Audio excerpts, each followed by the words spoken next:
जब 5 लोग सामने बैठ गए और 2 और आ गए तो 2 ने उनसे फिर कहा जो मुझे धमका रहे थे, जगह दो।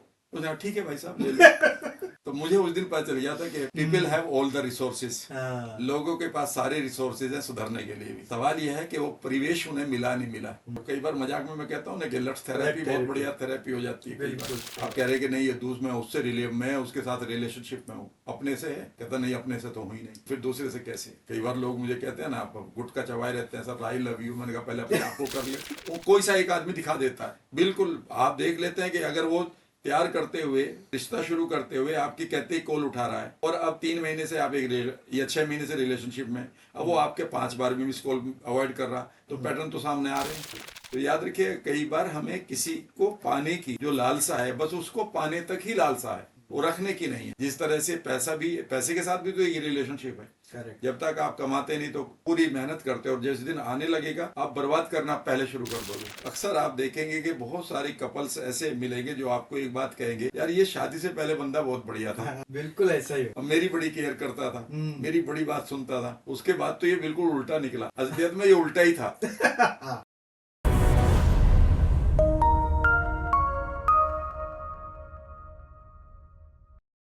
हेलो दोस्तों, जैसा कि आप जानते हो 10 में से 9 रिश्ते टूटते जा रहे हैं। ऐसा क्यों हो रहा है? क्यों लाइफ में जो हमको पार्टनर मिला है वो इरिस्पॉन्सिबल, या फिर आप जिसे कहते हैं कि वो मेरे लायक नहीं है, वो रिश्ते क्यों टूटते जा रहे हैं? इसके लिए हमने आज एक एक्सपर्ट को बुलाया है जिनको कोई इंट्रोडक्शन की आवश्यकता नहीं है। वो है हमारे प्यारे mister Ram sir. Ram sir, please आप इस बारे में कुछ बताइए हम दर्शकों को। देखिए जहाँ तक रिश्तों की बात है, रिश्तों के चलाने के लिए बहुत सारी चीज़ें जो पहले हुआ करती थी वो अब नहीं है। जब भी आप किसी रिश्ते में जाते हैं तो शुरू में आपको एक बहुत सारी अपेक्षाएं या आशाएं या एक्सपेक्टेशंस होती हैं कि ये आदमी ऐसे बिहेव करेगा, ऐसे करेगा, ऐसे करेगा, ऐसे करेगा, लेकिन कभी हम इसके बारे में बात नहीं करते। सबसे पहला हमारा काम होता है कि ये इस आदमी को मैं अट्रैक्ट कर लूँ बस। और वो अगर अट्रैक्ट हो गया तो उसके बाद जो आपका हिडन एजेंडा है वो सामने आता है। तो हम कई बार ऑनेस्ट नहीं होते शुरू में, और हम ये सोचते हैं कि पहले ये दोस्ती हो जाए या ये रिश्ता बन जाए, फिर इसमें हम ये मान लेते हैं कि चूंकि इसको पता होगा बहुत सारी चीज़ें या इसको ये जानती होगी, ये जानता होगा। ऐसा कभी नहीं होता। हम सब डिफरेंट परिवेश से आते हैं, डिफरेंट बैकग्राउंड से आते हैं। मेरी बैकग्राउंड अलग है, आपकी अलग है, ठीक है ना। लेकिन एक कॉमन प्लेटफॉर्म आ जाता है कि भाई प्यार हो गया, दोस्ती होगी। लेकिन उसके बाद जब आगे बढ़ें, प्यार और दोस्ती तो इस मोमेंट के लिए, जब अगली जर्नी है तो ये तो पता होना चाहिए कि दोनों की जर्नी सेम रास्ते पर चलेगी या ये अपनी जगह छोड़कर मेरे साथ चलेगा या मुझे अपनी जगह छोड़कर इसके साथ चलना होगा, या एक कॉमन वे है। उस कॉमन वे के ऊपर कोई बात नहीं करता, क्योंकि उन्हें दोनों को ये डर लगा रहता है कहीं ऐसा ना हो ये नाराज हो जाए या टूट जाए रिश्ता। बिल्कुल। तो अक्सर आप देखेंगे कि बहुत सारी कपल्स ऐसे मिलेंगे जो आपको एक बात कहेंगे, यार ये शादी से पहले बंदा बहुत बढ़िया था। बिल्कुल ऐसा ही है। और मेरी बड़ी केयर करता था, मेरी बड़ी बात सुनता था, उसके बाद तो ये बिल्कुल उल्टा निकला। असलियत में ये उल्टा ही था। राइट। थोड़ी देर के लिए उस नाटक में वो एक रोल कर रहा था, उस रोल को तुमने इसका वास्तविक रूप मान लिया था, ठीक है ना। मान लेते रामलीला चल रही है और उसमें मुझे सुग्रीव का रोल मिला, तो मैं सुग्रीव नहीं हूं, मैं राम वर्मा हूं, लेकिन उस जगह पर मैं सुग्रीव का रोल कर दूंगा। लेकिन बाहर आकर मैं दो डिफरेंट आदमी मिलूंगा। बिल्कुल। तो लोग ये मानने लगते हैं रामलीला को देखकर, जो एक चाइल्डहुड स्टेट में होते हैं, बस ये सुग्रीव ही है, ठीक है ना। ये तो वही वाली बात है कि अगर मैं रावण हूं और सीता को उठा रहा हूं और वो गांव का ही लड़का सीता बनता है, तो वो उस रामलीला तक ही सीता है और मैं रावण हूं। अगर मैं गांव में उस रामलीला के बाद में वैसे कांड करूंगा तो लोग मारेंगे मुझे, ठीक है ना। तो बेसिकली हम अपनी पहचान को थोड़ी देर के लिए डिफरेंट शो करते हैं, हम जो होते नहीं। और उसमें हम ये मानते हैं कि ये परफेक्ट एक इंसान बनकर मैं दिखाता हूँ थोड़े दिन के लिए। और जैसे ही वो रिश्ता होता है तो वो कहता है कि यहीं तक तो मुझे इसको विन ओवर करना था, यहीं तक तो मुझे जीतना था। अब मैंने जीत लिया, अब जीतने के बाद मैं अपनी रियल आई मीन सिचुएशन में आ जाऊंगा। तो इसलिए लोग डिफरेंट निकलते हैं, डिफरेंट निकलते नहीं होते ही हैं, लेकिन हम उन्हें ये मान लेते हैं कि यही है वो मेरा सोलमेट जिसका मैंने एक नक्शा बनाया हुआ है, ये है। तो सर यहाँ पे मैं दो सवाल पूछना चाहूँगा। एक तो कैसे पहचाने ऐसे लोगों को जो एक्ट कर रहे हैं, मतलब वो है अलग लेकिन एक पर्टिकुलर टाइम के लिए कि हमारा रिश्ता जुड़ जाए, इसीलिए वो एक अलग मुखौटा पहनकर सामने एक्टिंग कर रहे हैं। तो ऐसे लोगों को कैसे पहचाने? और कभी कभी ऐसा हमारी लाइकिंग चेंज होती रहती है। अब हमें ये लाइक हो रहा है तो वो उससे भी लाइक है तो लाइक माइंडेड मिल गया ऐसा लग रहा है, लेकिन कुछ समय के बाद हमको वो पसंद नहीं चीज, लेकिन बंदे को वो पसंद है और वो करते जा रहा है, लेकिन अभी मुझे पसंद नहीं, इसके लिए हमारे बीच में मिस मैचिंग हो रही। तो ये दोनों सिचुएशन में करे क्या? पहली चीज ये है कि कैसे पहचाने। याद रखिएगा, जब भी आप प्यार में होते हैं तो इसमें कहते हैं ना कि कानून अंधा होता है तो कई बार प्यार भी अंधा होता है। बिल्कुल। ठीक है ना, तो जब प्यार में आते हैं तो जब वो आदमी सिग्नल दे रहा होता है ना पूरा आपको, हम्म। उसकी टोन डिफरेंट होगी, उसका कोई ना कोई एक्शन डिफरेंट है, और उस टाइम आप ये कहते हैं नहीं नहीं इसे मैं अपने प्यार से सुधार लूंगा या हाँ। सुधार लूंगी, ये फिल्मी हाँ। डायलॉग आ जाते हैं। 100%। ठीक है ना, हम्म। और वो सिग्नल खूब देते हैं। हम्म। कई बार वो अपने गुस्से को, अपने विम्स को, अपनी सनक को, अपने किसी ऐसे बिहेवियर को आपको बता जरूर देते हैं। और अगर आप ये कहते हैं नहीं उन्होंने पता नहीं चलने दिया, तो इसका मतलब है कि आपको साइकोलॉजी की जरूरत है और साइकोलॉजिस्ट की जरूरत है, क्योंकि आपकी सेंसरी इक्विटी एक दिन एक मोमेंट में बता देती है। अच्छा। और स्पेशली लेडीज तो उनको तो अपने प्रति आने वाली उपेक्षा, रिजेक्शन, हम्म। और अपने प्रति आने वाला प्यार सबसे पहले पता हो जाता है। बिल्कुल। इवन आपका कुत्ता भी जान जाता है, जिस दिन आपका मूड खराब होता है ना, घर में घुसते हैं तो चुपचाप बैठा रहता है। आप आदमी की बात करते हैं, एनर्जी डिफरेंट। आप किसी गुस्से में किसी पार्टी में सिर्फ आप खड़े हो जाइए, छोटा सा बच्चा आपकी तरफ देखकर कोशिश भी नहीं करेगा, यानी कि आप अपनी एनर्जी को दे रहे हैं। लेकिन उस टाइम ये कहते हैं कि नहीं नहीं मैं इसे ठीक कर लूंगा या कर लूंगी, तो वो तो बताता तो है, आप नहीं पता करना चाहते हैं तो दूसरी बात है। निश्चित रूप से कई बार ये गेम बहुत शॉर्ट खेला जाता है कि पता चला है कि वो बहुत कम टाइम के लिए आपके पास आपको इम्प्रेस करने के लिए आ गया या आ गई है, उसमें आप इम्प्रेस्ड हो गए और ट्रक से आपने एक ऐसा वायदा कर दिया जिसे मैं कई बार कहता हूँ ना मजाक में कि काट आए ना चेक, अब जिंदगी भर इसकी इंस्टॉलमेंट देते रहना। ठीक है ना, कि वायदे पहली ही मीटिंग में आपने ऐसे कर दिए, जो वायदे अब जिनको पूरा करने के लिए अब आपको अपनी जो है फ्रीडम, आपको अपनी बहुत सारी बातों को अलग रखना होगा।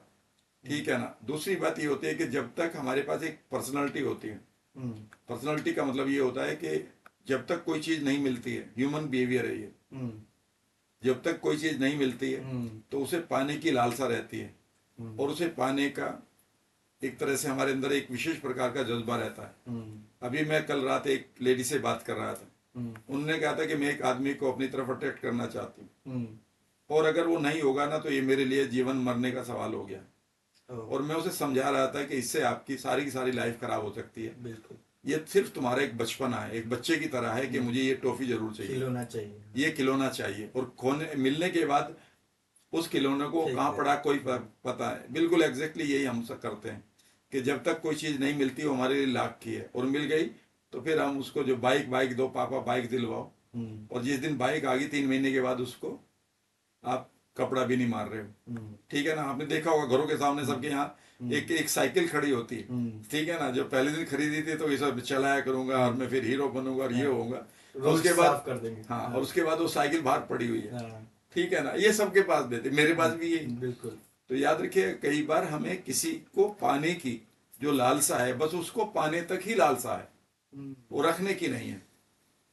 जिस तरह से पैसा भी, पैसे के साथ भी तो ये रिलेशनशिप है। करेक्ट। जब तक आप कमाते नहीं तो पूरी मेहनत करते, और जिस दिन आने लगेगा आप बर्बाद करना पहले शुरू कर दोगे कि अब ये मोबाइल भी बदलना, भाई अब तक काम चल रहा था इस मोबाइल से, अभी क्यों ले रहे हो? Because your relationship with the money is not okay, क्योंकि उसका आपके जीवन में आना अब बर्डन सम लगने लगा। ठीक है ना, तो वो आदमी भी, फिर दूसरी बात है ना, कई बार हम एक विशेष प्रकार का यही फोटो खींचते हैं कि ये आदमी इस तरह से परफेक्ट होगा, लेकिन उसके बाद वो जो बहुत सारे और भी काम करेगा आपकी लाइफ में आके, ठीक है ना, वो कैसे छींकेगा, वो कैसे खांसेगा, वो कैसे फोन उठाएगा, कैसे वो चिल्लाएगा, कैसे वो इवन मैं एक हस्बैंड वाइफ से बात कर रहा था तो वाइफ ने कहा कि सर मुझे इसकी सारी आदतें अच्छी लगती हैं लेकिन एक अच्छी नहीं लगती कि ये नहाने के बाद टॉवल जो है बेड पे फेंकता है, और मैं इसे 20 साल से समझा रही हूँ और ये 20 साल में नहीं सुधरा। ठीक है ना, तो मैंने कहने का मतलब है कि फिर छोटी छोटी सनक जो है वह आपके डिसोसिएशन का कारण बनने लगते हैं। हमारे पास बहुत एम्पैथी होनी चाहिए किसी आदमी को संभालने के लिए। कुत्ता बहुत आराम से संभल जाता है क्योंकि उसकी ज्यादा अपेक्षा ही नहीं होती आदमी के साथ, इसलिए ये रिश्ते टूटते हैं। तो जब भी आप रिश्ते को मेंटेन करना चाहते हैं तो पहले पूरी क्लियरिटी हो, ऑनेस्टी हो, और फिर आपको पता हो कि इसके पास ऐसी कई विम्स मिलेंगी, ऐसे कई पैटर्न मिलेंगे जो आपको पूरी तरह से हर्ट करेंगे, आपकी नींद बर्बाद कर देंगे। ये है इसका जवाब। बिल्कुल, थैंक यू सर। और आपने कुछ देर पहले कहा था कि आपकी और आपके पार्टनर की मंजिल एक होनी चाहिए, तभी मजा आएगा जीने के लिए। तो ऐसा अपने आप से क्या सवाल करें कि हमको पता चले कि उसकी राह और मेरी राह सही में, या तो उससे हमारे पार्टनर को क्या ऐसे सवाल करें जिससे हमें पता चल जाए कि हम दोनों की वैल्यूज एक है या कोई मंजिल एक है हमारी। देखिए, आपके टास्क अलग हो सकते हैं, हाँ। लेकिन जब आप एक पति पत्नी के रिश्ते में रहते हैं तो क्लियर है ना, सिंपल। आपका पर्पज है कि एक जनरेशन को पैदा करके उसको अच्छी लाइफ देना, पहला पर्पज हो गया ना। क्लियर है ना। अगर ये पर्पज ही आपको नहीं आता तो आपने जनरेशन भी खराब कर दी और आप छोटी छोटी बातों पर लड़ेंगे। तो पहला काम है कि आपका एक पर्पज होना चाहिए कि आप एक दूसरे के दुख सुख में साथ रहेंगे, एक दूसरे के पेरेंट्स को भी संभालेंगे, क्योंकि एक समय आएगा कि उनकी एनर्जी खराब हो चुकी होगी, आप ही की तरफ देखेंगे, लेकिन आपके पास दिमाग में इतना स्पेस नहीं है। आपको अपनी सनक छोड़नी पड़ेगी कई, उसको भी और उसको भी। वो कहता है इट्स माई लाइफ, वो भी कहते हैं it's my life, man it's your life, तो फिर रास्ते तो अलग हो गए। भाई आपके ऐसे रास्ते हो सकते हैं जो मुझे पसंद नहीं है, या मैं, चलो मुझे भी पसंद है, पर ऐसे रास्ते हो सकते हैं जो वो कॉमन गोल के लिए ना हो। भाई कॉमन गोल क्या है आपका? जो मिनिमम कॉमन प्रोग्राम लेके चलती है सरकारें, वो कहती है भाई तुम अपनी बात छोड़ दो, हम अपनी छोड़ देते, कॉमन ले लेते हैं। तो कॉमन तो ये है कि आपके दो परिवार हैं, ठीक है ना, उनके साथ आपके रिलेशनशिप अच्छे हो, उनके दुख सुख में आप साथ खड़े हो। दूसरी कॉमन गोल ये है कि भैया एक जो आगे जनरेशन हमारे पास आ रही है उसके लिए फाइनेंशियल, इमोशनल, सोशल, उनके उनकी हेल्थ वाइज जो उनकी ग्रोथ है वो उनको देख दें, ठीक है ना। तीसरी बात यह है कि जो हमारी अपनी पर्सनल ग्रोथ होनी चाहिए एक दूसरे के साथ मिलकर, वो रहे। और हम मतलब एक तरह से जितने भी टास्क हम कर रहे हैं वो एक पर्पज को पूरा करें। जब तक ये वैल्यू क्लियर, आपको न तो आइडेंटिटी क्लियर होती जब हम शादी करते हैं, ठीक है ना हमें वैल्यूज क्लियर होती। वैल्यूज का तो चैप्टर ही नहीं पढ़ाया जाता कहीं कहीं पर। बिल्कुल। तो वैल्यू क्या है, फिर बिलीफ सिस्टम क्या है आपका शादी के लिए। अब शादी करके एक आदमी कहता है मेरा तो बिलीफ ये है, तो I want to be free bird, मैं तो फ्री बर्ड रहना चाहता हूँ शादी के बाद। कैसे रह जाओगे शादी के बाद फ्री बर्ड? लड़की कह रही मुझे कमिटमेंट चाहिए, वो कहता मुझे फ्रीडम चाहिए, तो ये शादी कैसे चलेगी? एक की वैल्यू क्या है? फ्रीडम। एक की वैल्यू क्या है? I mean commitment. और ये चीज पहले कोई सा एक आदमी दिखा देता है। अच्छा, बिल्कुल। आप देख लेते हैं कि अगर वो प्यार करते हुए, रिश्ता शुरू करते हुए आपकी कहते ही कॉल उठा रहा है, और अब 3 महीने से आप या 6 महीने से रिलेशनशिप में, अब वो आपके 5 बार भी मिस कॉल अवॉइड कर रहा, तो पैटर्न तो सामने आ रहे हैं। पैटर्न तो सामने आ रहे हैं। ये तो ये पैटर्न पहले दिन भी होता है, या अभी क्यों आया है? तो वो पैटर्न तो दिखा देते हैं। लेकिन हमें अपनी वैल्यूज और अपने बिलीफ को जब तक क्लियरिटी नहीं देंगे तब तक आप किसी भी एक कॉमन मिशन पर नहीं चल पाएंगे। क्योंकि कॉमन मिशन एक ऐसी मंजिल है जिस तक जाने के लिए आपको एक व्हीकल चाहिए, और जो व्हीकल है वो आपकी वैल्यूज है, वो आपकी पहचान है, वो आपकी बिलीफ सिस्टम है, वो आपकी थिंकिंग है। उन्हीं से आपके एक्शंस जो हैं अलाइंड होते हैं। एक्शंस कभी भी इंडिपेंडेंट नहीं होते, अलाइंड होते हैं। आप यहाँ क्यों बैठे? क्योंकि आपके लिए इंपॉर्टेंट है। अगर ये इंपॉर्टेंट ना होता और किसी और दूसरे के लिए इंपॉर्टेंट होगा, वो बाहर में बैठा होगा इस समय, उसके लिए वो इंपॉर्टेंट है। तीसरा आदमी किसी से लड़ रहा होगा, मार पीट कर रहा होगा, उसके लिए वो इंपॉर्टेंट नहीं है जो हमारे लिए है। जब हमारे लिए अच्छी चीजों की वैल्यू नहीं होती तो बेकार की वैल्यू तो अपने आप जगह भर लेती है ना हमारी लाइफ में। बिल्कुल इसी तरह से हमारे रिश्ते में भी। बिल्कुल सच कहा सर आपने। और जैसे कि आपने वैल्यूज के बारे में बताया, तो आजकल देख रहे हैं कि लोग 15-20 साल शादी को होने के बाद भी वो डिवोर्स का डिसीजन ले रहे हैं। 15-20 की बात कर रहा हूँ। मेरे एक जानने वाले का 62 साल की उम्र में हुआ। मतलब 1 साल पहले, 61 पर, 1 साल पहले रिटायर होने से पहले। एंड दो both are in high pain, they are known to us, very close. तो इसका इम्पैक्ट उनके अगली जनरेशन पे क्या हो रहा है? मतलब वो बच्चे किस भाई तरह उनकी से। जनरेशन में तो चलो ठीक है कि बच्चे भी बड़े हो गए, हाँ। वो तो अपनी जिंदगी में बिजी हो गए। हम्म। ठीक है ना, अच्छी बात ये रही थी तब तक कि उनके बच्चे पढ़ लिए थे, बड़े अपनी जगहों पर सेटल हो हो गए गए थे। थे। लेकिन ये देखो ना कि वो दोनों के दोनों किस तरह से इस इतनी उम्र में एक साथ जीने के बाद, हम्म। ठीक है ना, मान लेते एक आदमी ने सुन्नता लाकर नम्बनेस लाकर जीने जीवन जी भी लिया तो एक आदमी तो उसमें जरूर परेशान रहा होगा। ठीक है, मुझे तो पता चला कि दोनों ही बीमार हो चुके हैं, यानी कि जो और अगले 30-40 साल वो जी जाते, मुझे नहीं लगता। तो ये तो एक सिचुएशन बड़ी खराब चल रही है, इसीलिए हमें हर चीज को थोड़ा सोच समझ के करना चाहिए। बिल्कुल सर। हम्म, जैसा कि आपने कहा कि ये वैल्यूज बिलीफ ये सारी चीज़ें मायने रखती है, तो क्या मैं पूछ सकता हूँ आपको कि अगर कोई कपल उनमें अनबन हो रही है, नोकझोंक हो रही है, लेकिन अब उन्होंने फैसला लिया है अपने बच्चों के लिए, आगे के पीढ़ी के लिए, वो बदलना चाहते हैं, प्यार का माहौल रखना चाहते हैं अब दोनों के साथ, तो क्या ये पॉसिबल है माइंड प्रोग्रामिंग करके, या कुछ टेक्निक ऐसे आप बता सकते हो कि जिसके वजह से उनका रिश्ता सुधरता आसान हो जाए। बहुत सारे तरीके हैं, हर चीज को बदला जा सकता है, और आदमी तो बहुत आराम से बदलने वाला आदमी है, 2 मिनट में बदल जाता है। ठीक है ना, मैं एक बार ट्रेन में जा रहा था यहाँ से आगरा, हम्म। तो दो आदमी बैठे थे सीट के ऊपर, पूरी सीट पर 5 लोगों हाँ। की। मैंने कहा यार मैं भी बैठ जाऊं, हम्म। तो एक ने पान चबाते हुए जो है उधर बैठना, मैं हम्म। उधर बैठ गया, भाई कौन लड़े। हम्म। लेकिन तभी अभी मथुरा में ही गए होंगे या और इससे पहले ही अचानक उस डब्बे में 100 लोग चढ़ गए। हाँ। ठीक है ना, और अचानक जब 5 लोग सामने बैठ गए हम्म। और दो और आ गए, तो दो ने उनसे फिर कहा जो मुझे धमका रहे थे, हम्म। जगह दो। उसने कहा ठीक है भाई साहब ले लो। तो मुझे उस दिन पता चल गया था कि people hmm. Have all the resources, हाँ। लोगों के पास सारे रिसोर्सेज हैं सुधरने के लिए भी। सुधरने के। सवाल यह है कि वो परिवेश उन्हें मिला नहीं मिला। हम्म। ठीक है ना, तो कई बार मजाक में मैं कहता हूँ ना कि लट ब्लड थेरेपी बहुत थेरेपी। बढ़िया थेरेपी हो जाती है कई बार। बिल्कुल। तो वो कई बार उसकी कमी भी गड़बड़ कर देती है। हम्म। लेकिन फिर भी आप जब भी आप बदलना चाहते हैं तो पहले कॉमन मिशन को साथ लें, फिर हम्म। अपनी वैल्यूज को देखें। मैंने ऐसी कोई वैल्यू तो नहीं पाल रखी जो मेरे लिए अच्छी हो लेकिन इस रिश्ते के लिए खराब हो। और हम्म। एक बहुत बढ़िया गेम है जो पति पत्नी को खेलना चाहिए हमेशा। हम्म। पति कहते हैं ये मेरे राइट्स है, ये तेरी ड्यूटी है। हाँ।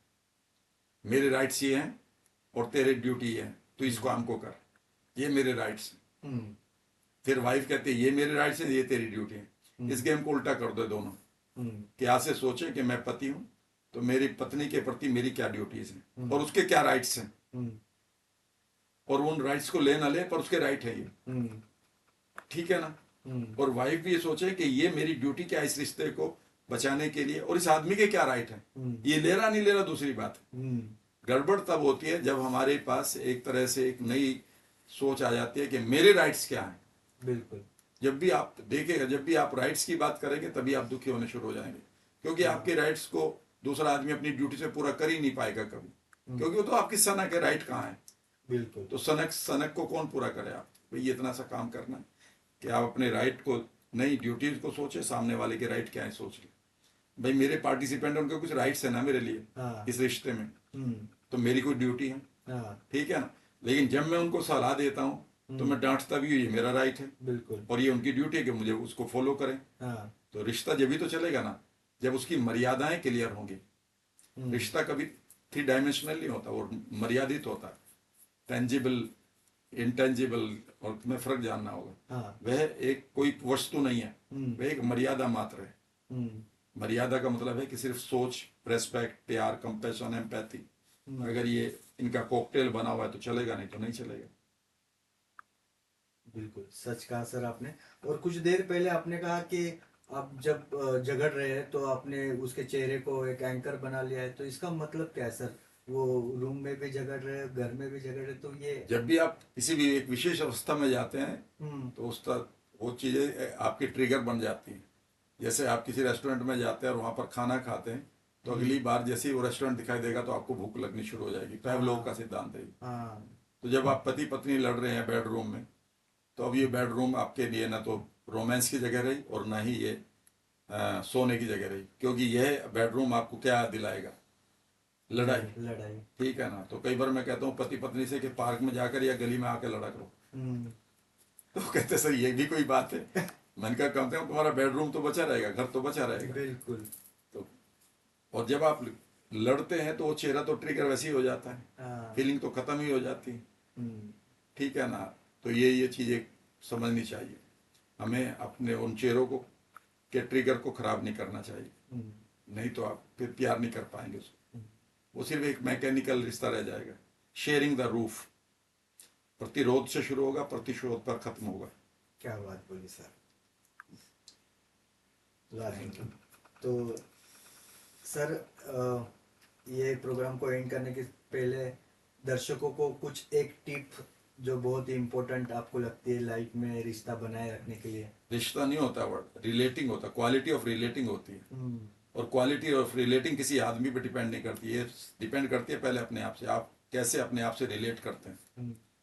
तो रिलेशनशिप नहीं होता वर्ड, रिलेटिंग होता है।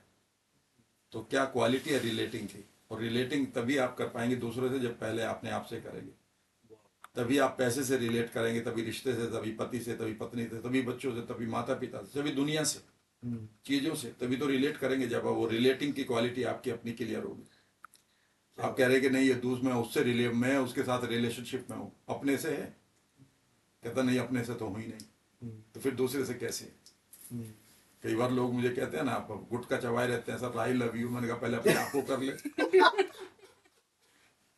मुझे प्यार कैसे प्यार कर लेगा तू? कल नहीं सर, वो गुटखे से क्या मतलब? मैंने कहा इसीलिए कि तुम खुद को तो हेट कर रहे हो, हाँ। एक एक दिन तो तुम बुला रहे हो मौत को नजदीक, और मुझसे प्यार कैसे कर दोगे? तो सेंटेंस मात्र है। हम्म। नहीं सर रियल है। मैंने कहा रियल सिर्फ हार्मोन है, थोड़ी देर बाद खत्म हो जाएगा ये। हम्म। तो रिलेटिंग जो है मोमेंट के प्यार पे नहीं होती, हम्म। रिलेटिंग होती है एक एक लॉन्ग टर्म में। हम्म।